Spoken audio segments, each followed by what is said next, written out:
Magandang gabi, pambungad sa ating newscast. See you sa korte kaysa sa Facebook. Ito ang sagot ngayon ni Congressman Paulo Duterte matapos magsampa si dating Senator Antonio Trillanes ng kaso laban sa kanya at sa asawa ni VP Sara Duterte na si Attorney Mansa Carpio. Samantala, ipinapaaresto naman ngayon ng Kamara ang dating advisor ni former President Duterte na si Michael Yang. Ang kumpletong detalye sa balitang A to Z ni Ian Maghanoy.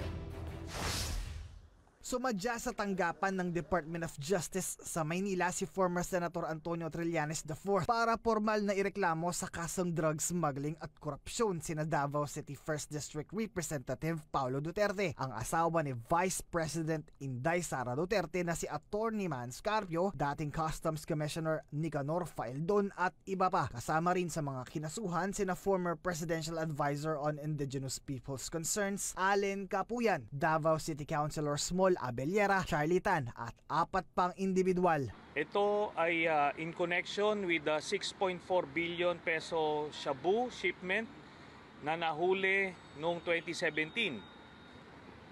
Ang mga nakalap namin na ebidensya ay bunga ng Senate investigations noong 2017 din, pero ito yung mga pinilit na pagtakpan nung Duterte administration nung sila ay nakapwesto pa. Base sa investigasyon ng Senado sa panahon ng Duterte administration, mahigit 600 kilo ng shabu mula China ang ipinasok sa express lane ng customs. Gate ni Trillanes, protector umano ng drug syndicate ang kapatid at asawa ni VP Sara Duterte. Ang pinakang drug lord dito ay si Charlie Tan, nakapartner ito ni Michael Yang.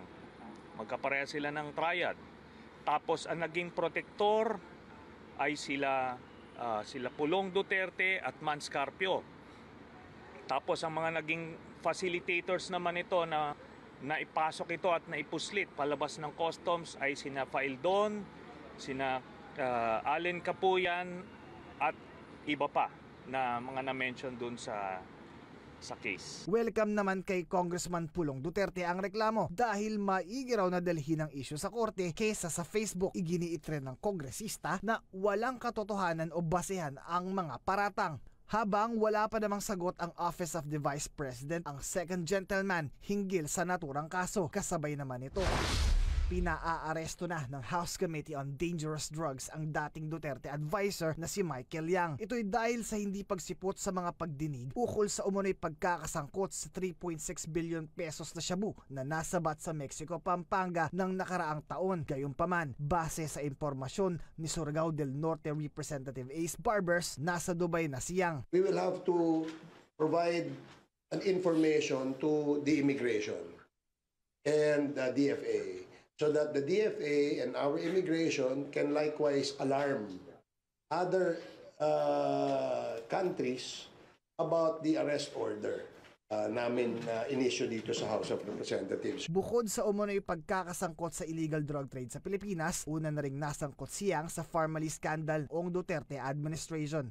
Para sa balitang A to Z, Ian Maghanoy.